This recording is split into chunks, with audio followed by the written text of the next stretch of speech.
Hello, I am Marshall Masters, and in this Yowusa.com Planet X System Update number 1, we're going to present an overview of the Planet X system, how it moves through our solar system, and why we always seem to observe it near the Sun and not behind us. Then we will view images from recent observations of 3 planets in the Planet X system captured with National Data Buoy Center buoys located in the Gulf of Alaska and the Gulf of Mexico.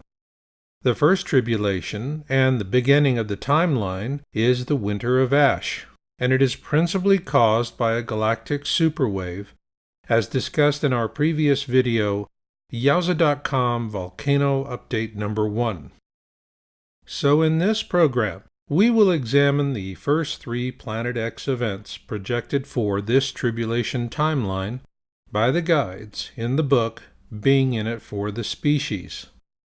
They are covert visitations, deep impact, and the perihelion alignment of the Planet X system as it will be seen from Earth. I will then conclude this video with a postscript in which I share my final thoughts about the vital information presented in this program. So with that, let us begin with an overview of the Planet X system.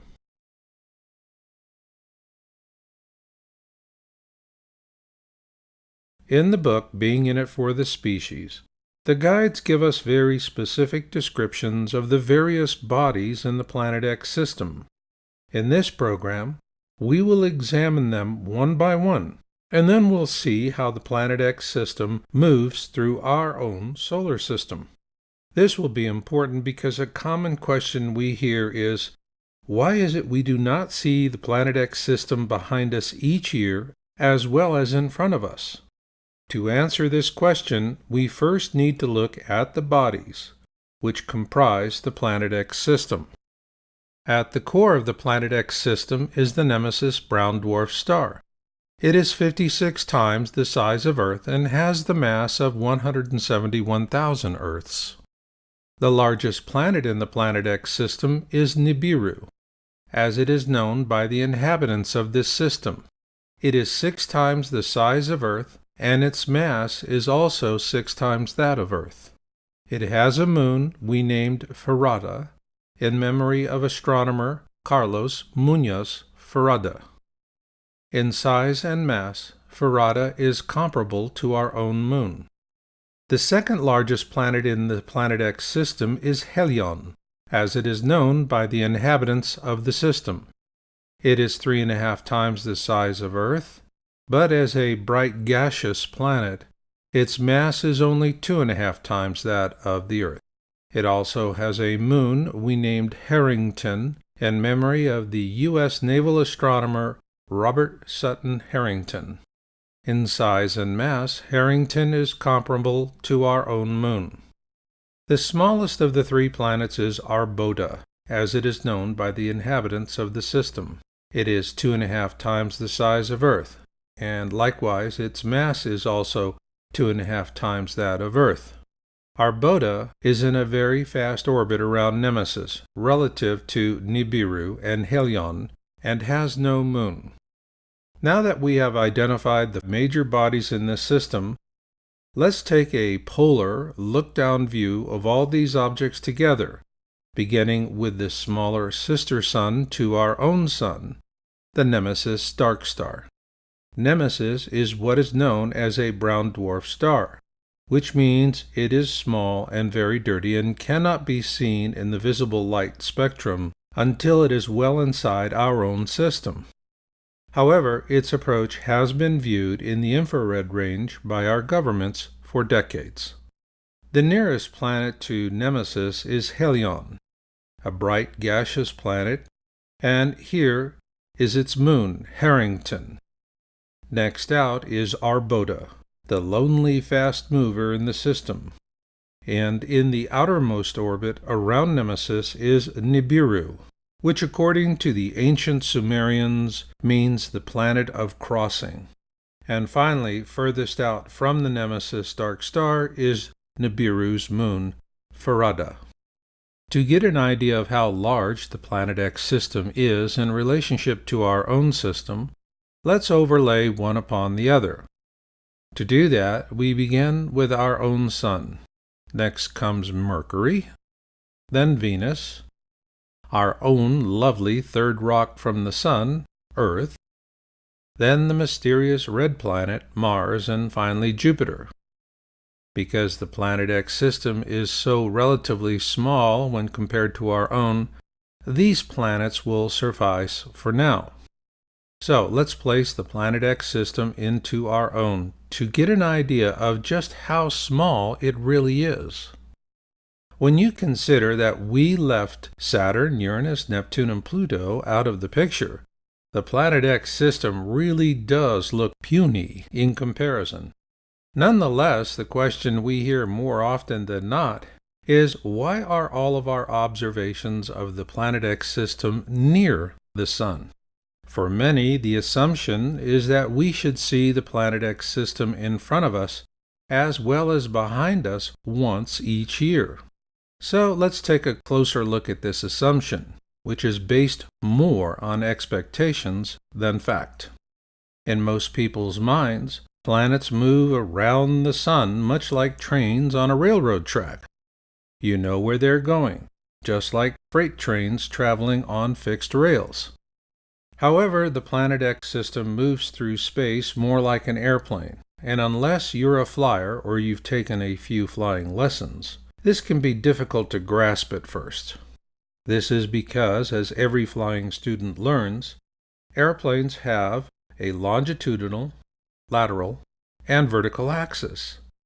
Hence the term flying by the seat of your pants, because an important part of becoming a pilot is the ability to feel the orientation of your aircraft with your tuchus.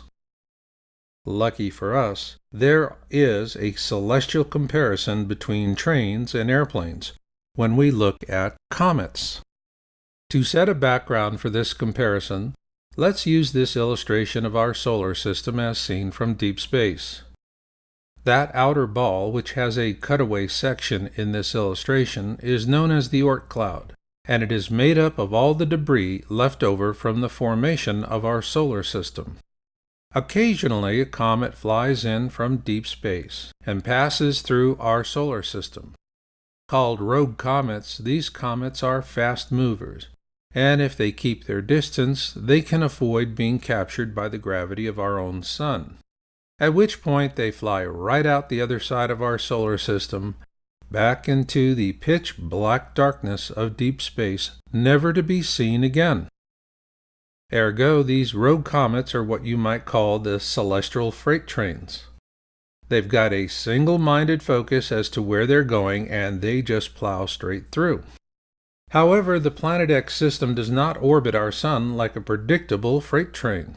Rather, it orbits our sun much like an airplane, on 3 axes: longitudinal, lateral, and vertical. Consequently, its movements are far more complex. In fact, in being in it for this species, the guides tell us that it moves through the skies like nothing we've ever seen before. To help us put that in context, we need to see how the Planet X system orbits our own sun relative to our own view of the sun and the Planet X system. To do that, we must begin at the ecliptic.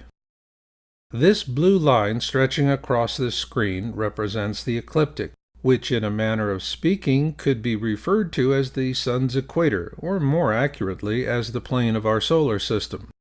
Imagine this blue line representing the ecliptic begins at a point in the very center of the sun, and then stretches out in a concentric ring to the 12 constellations of the zodiac.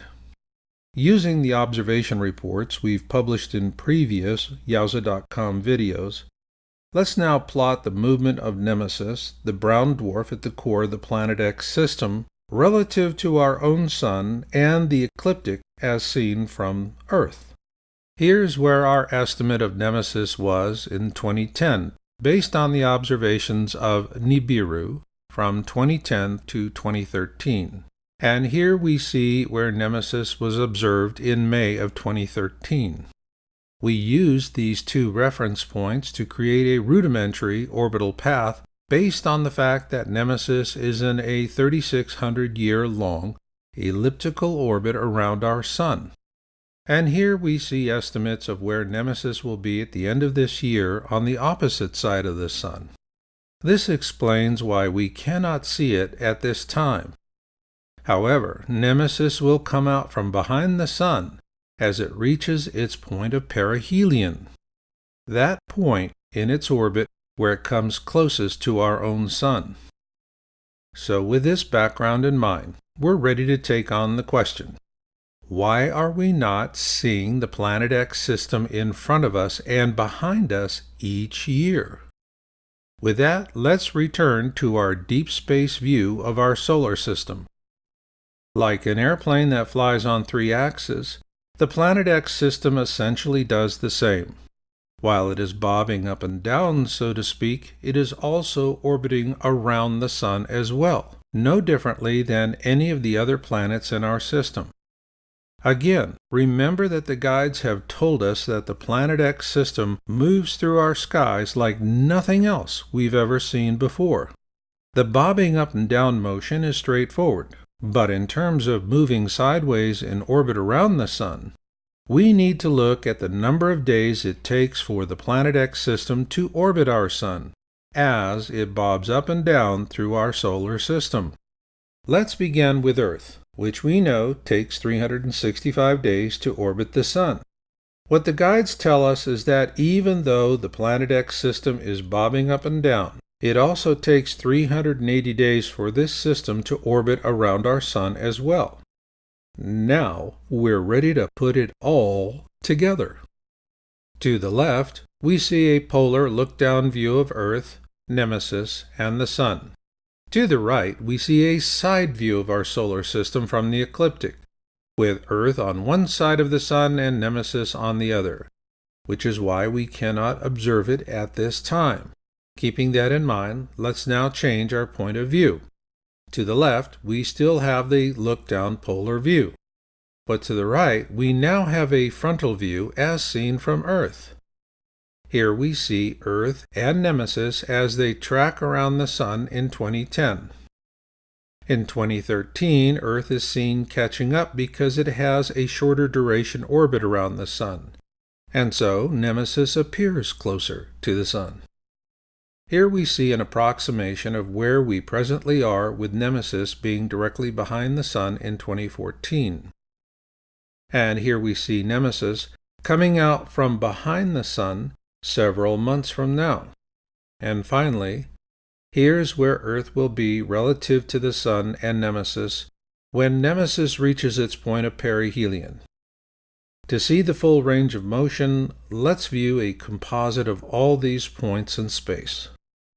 Because Earth orbits the Sun every 365 days and Nemesis orbits the Sun every 380 days, Earth has slowly been gaining on Nemesis, and this is why the recent observations of Nemesis over the past few years have always placed it near the Sun from our point of view here on Earth. Nemesis is presently behind the Sun and unobservable at this time. But interestingly enough, we have current observations of its 3 planets, Helion, Arbota, and Nibiru, and we're going to show them to you in the next part of our program, Planet X Observations.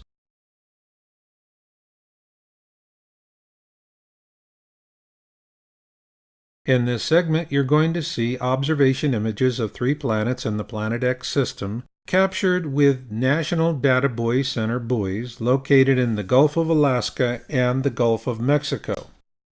However, before we show you these observations, we need to address 2 issues to help put these observations into proper context. First, a common complaint we receive from people who live in large metropolitan areas that they are unable to observe objects in the Planet X system for themselves. There are 2 principal reasons for this. They do not look in the right direction at the right time, but more often, even if they do, chemtrail aerosols make it impossible for them to see objects in the Planet X system. The other issue is the planet of Venus. Because these observations are near the Sun, a simplistic debunking tactic is to say we are looking at Venus. For this reason, before we show you the buoy images, we need to briefly discuss the phases of Venus so that you understand why this kind of simplistic debunking is false.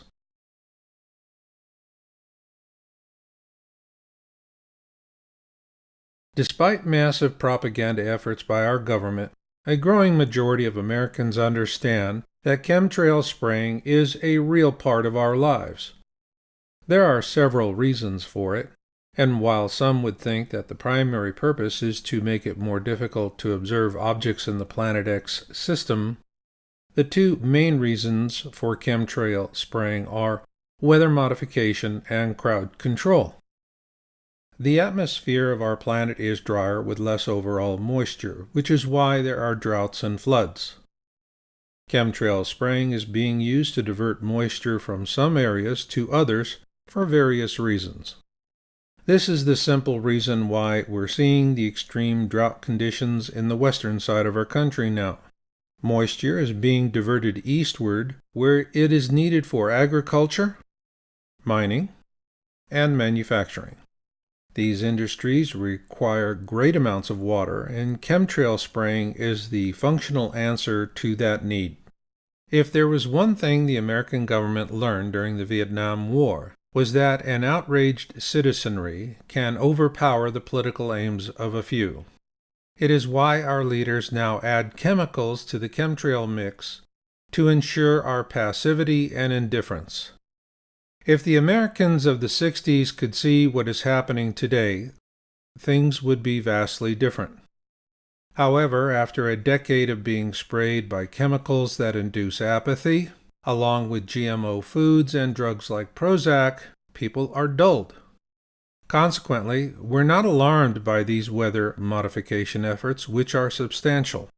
However, more to the point here is that chemtrail aerosols are blocking the sky.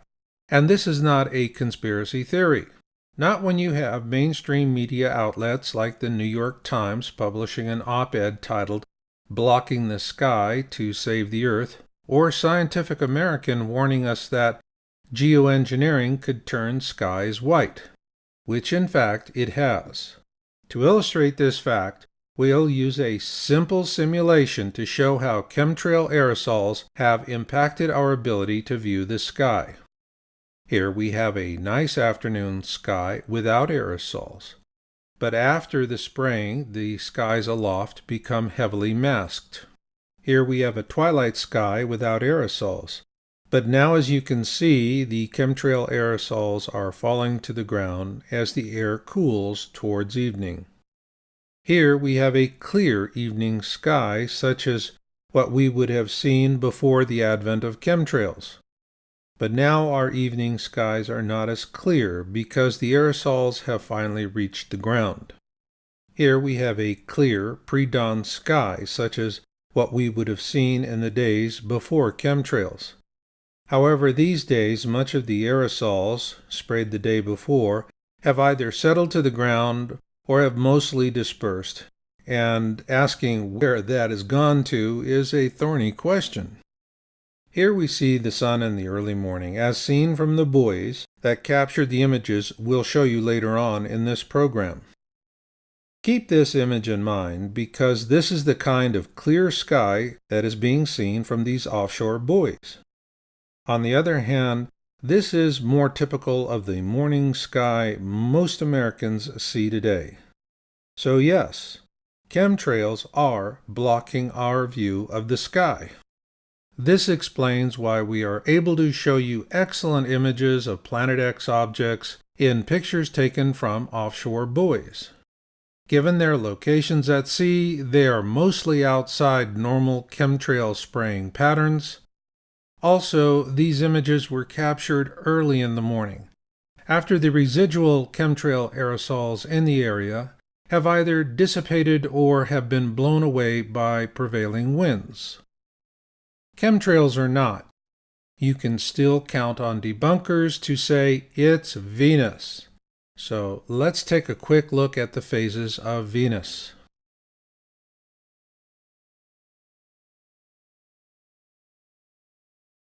The 7 image panels of objects in the Planet X system we'll present in this program were chosen for a specific reason.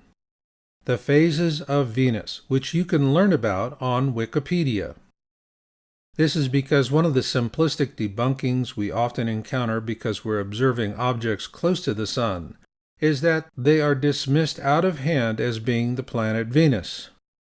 So rather than taking our word for it, we want you to understand the phases of Venus so you can judge this for yourself as you review these images with us. In all 7 of the image panels we're going to show you, Venus is to the far right of the Sun in relationship to the ecliptic, that green line you see dotted through the screen. However, the key point here is that according to Wikipedia, Venus only presents a full image when it is on the opposite side of the Sun. Therefore, as we present buoy images from September 29, 2014 to October 12, 2014, we will show you images where Venus is to the right of the Sun in relationship to the ecliptic, along with a close-up of each observed object, so you can determine for yourself whether that object has a full or partial face. With that, we begin in the Bay of Alaska. The first 2 images we will present are from Station 46061 in the Bay of Alaska, between the Montague and Hinchinbrook Islands. Our first observation is for September 29, 2014, and in the panel at the top of the screen we see 5 images. These panel images are usually taken about an hour apart, and the timestamp usually refers to the last image in the panel, with the time being noted in UTC. Here, our image of interest is second from the right. This object appears to the left of the Sun from the horizon, where Venus is much further over to the right of the Sun. However, when you look at this object in the lower left-hand panel, it clearly shows a full face. Next is an image captured on September 30, 2014, and it is in the center of the panel. Here, Venus is a good distance from the Sun, although both objects are to the right of the Sun from the horizon. Yet once again, we clearly see an object with a full face. Next, we're going to show you a series of 5 images captured from the National Data Buoy Center Station 42040, located 64 nautical miles south of Dauphin Island, Alabama, in the Gulf of Mexico. Our first image from this buoy is on October 4, 2014, and it is the first image to the left. Here we see Venus is closer to the Sun, yet the object captured in this panel displays a full face. Next is October 5, 2014, the following day. Here we see a well-defined full face on the object. Our next Gulf of Mexico observation is on October 6, 2014, and once again we see an object with a full face. Our sixth image panel was acquired on October 8, 2014, and while a passing cloud interferes with the image, the distance between Venus and the Sun is considerable.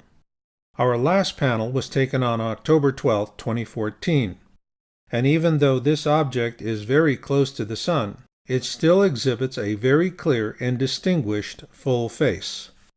After completing our examination of the 7 panels, we decided to ask the guides about these images with the help of Adriana, the professional psychic who performed our technical readings, which are presented in the first section of Being in It for the Species. What we learned from the guides surprised us. According to the guides, these 7 panels contain images of Arbota, Helion, and Nibiru. So now we will show you which of the panels revealed which objects, beginning with the planet Arbota. According to the guides, Arbota was first observed from the Gulf of Alaska on September 30, 2014. The second time it was observed was from the Gulf of Mexico on October 12, 2014. As you can see, these 2 observations are of an object above the Sun at the 1 o'clock and 11 o'clock positions. We asked the guides for an explanation, and what they told us is that there was a span of nearly 2 weeks between these observations, and since Arbota has the shortest orbital duration of the 3 Planet X system planets, this was just normal for its orbit. Next was Helion, which according to the guides was first observed in the Gulf of Alaska on September 29, 2014, and then once again from the Gulf of Mexico on October 5, 2014. We found these observations of Arbota and Helion to be most impressive because they were captured from different buoys thousands of miles apart. However, what comes next puts a whole new spin on the word interesting. According to the guides, the planet Nibiru was first observed from the Gulf of Mexico on October 4, 2014, then again by the same buoy on October 6, 2014, and yet once again from the same buoy on October 8th. Now that you've seen these images, you might be doing what many Americans do when they look at a picture of a UFO. They just say, "I can't believe my eyes." If so, keep the following in mind. When the time comes that everyone can see these objects with their own eyes, regardless of the chemtrail aerosols, the fear that will clutch at the throats of many will not be because of what they see in the sky.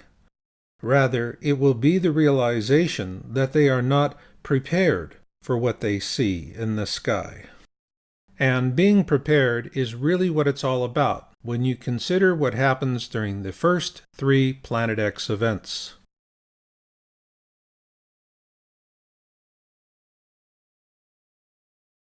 According to the guides, the principal causality of the first event on the tribulation timeline, the Winter of Ash, is a galactic superwave. This phenomenon is well described by physicist Dr. Paul LaViolette in his book Earth Under Fire, and it is fully explained in our previous video, Yowusa.com Volcano Update Number 1. Therefore, in this program, we'll move ahead on the tribulation timeline to the first 3 events related solely to the flyby of the Planet X system through the core of our own system, beginning with the covert visitations which happen after the Winter of Ash. Following that will be the Deep Impact event, which we will explain in depth in this segment with specific regards to the impactor origins, the impact itself, and the consequences of all that. Following this, we will show you the perihelion alignment of the Planet X system and explain why this particular alignment is so crucial.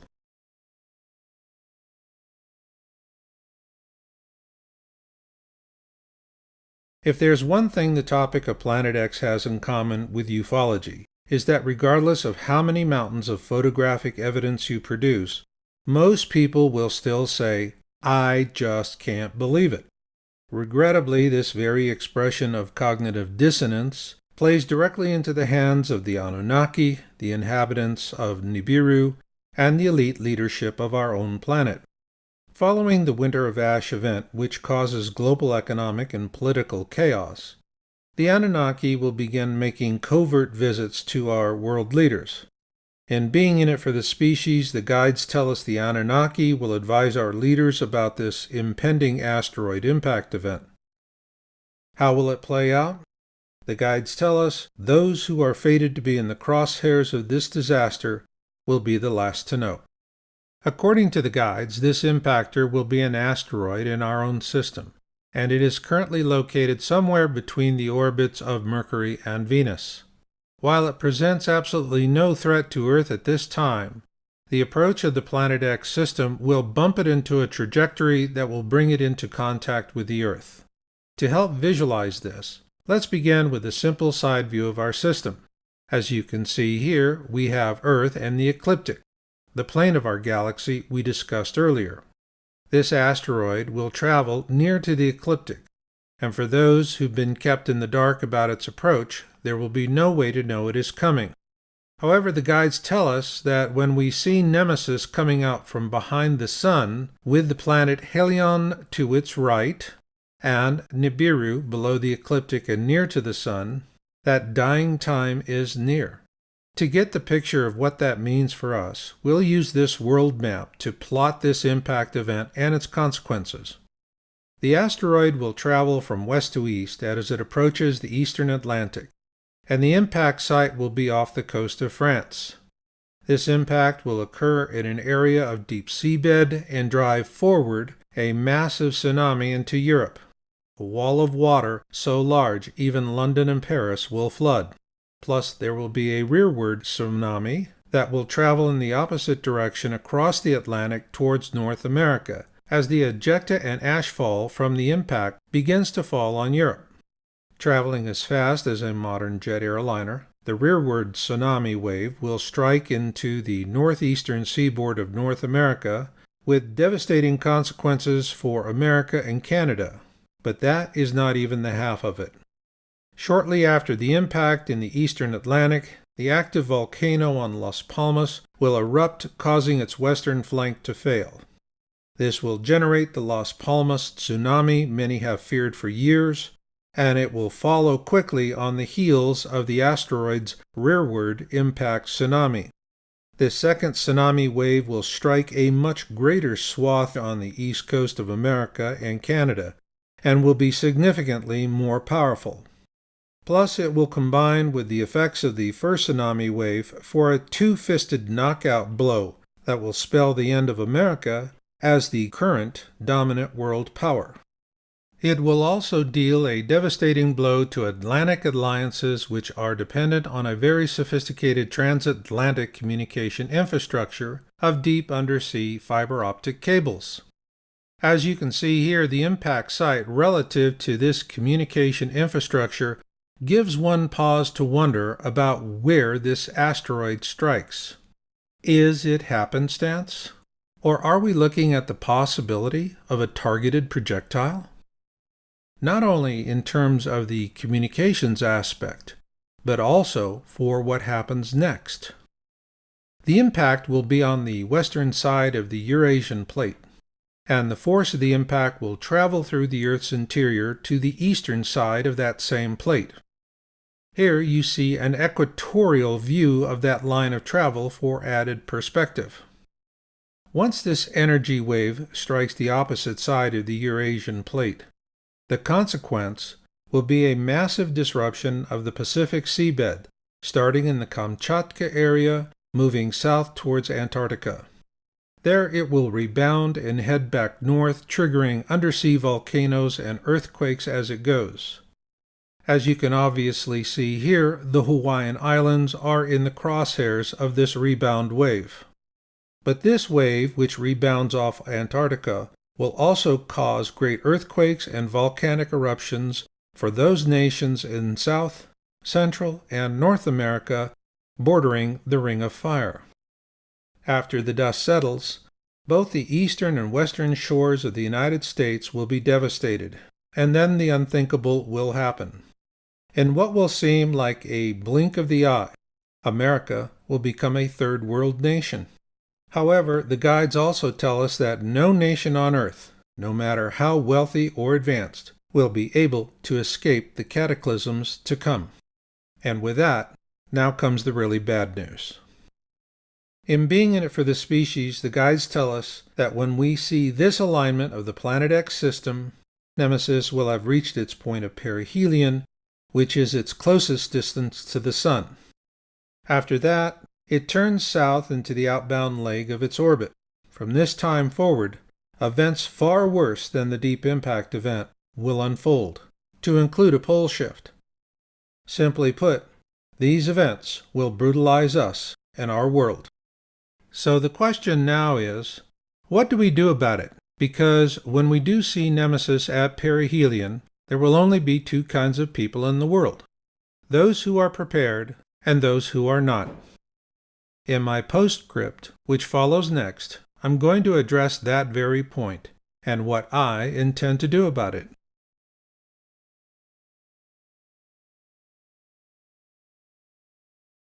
I began researching Planet X in 2001 and published my first article on the topic of Planet X in January 2002. Over the years, I and my fellow researchers have always treated the topic as a threshold risk issue. However, with the release of Being in It for the Species and this video, that has changed. We at Yowusa.com now view Planet X as a clear and present danger. Therefore, the conversation about it has changed from, will it come in our lifetime, to how will we survive it? Keep in mind, many of us will, so the consequences are much larger than mere survival itself. Humanity will survive this flyby as it has others in the past. Then we will rebuild and go to the stars. Therefore, the transcendent issue is not survival. It is how we go to the stars after the tribulation. And here, humanity has a clear choice. We can go as Anunnaki stormtroopers, despised by other races. Or we can evolve as a result of this tragedy to become an enlightened spacefaring race, welcomed throughout the galaxy. In essence, what I am saying is that I do believe humanity is worthy of a Star Trek future. For this reason, my mission has changed. I will now devote myself to survival wellness advocacy and join with like-minded others in the peaceful pursuit of a noble destiny where the meek truly do inherit the earth. If you feel the same noble calling to be in it for the species, then you are my brother. You are my sister. Let us move forward together. To learn more about the tribulation projections made by the guides in Being in It for the Species, visit beinginitforthespecies.com or Yowusa.com.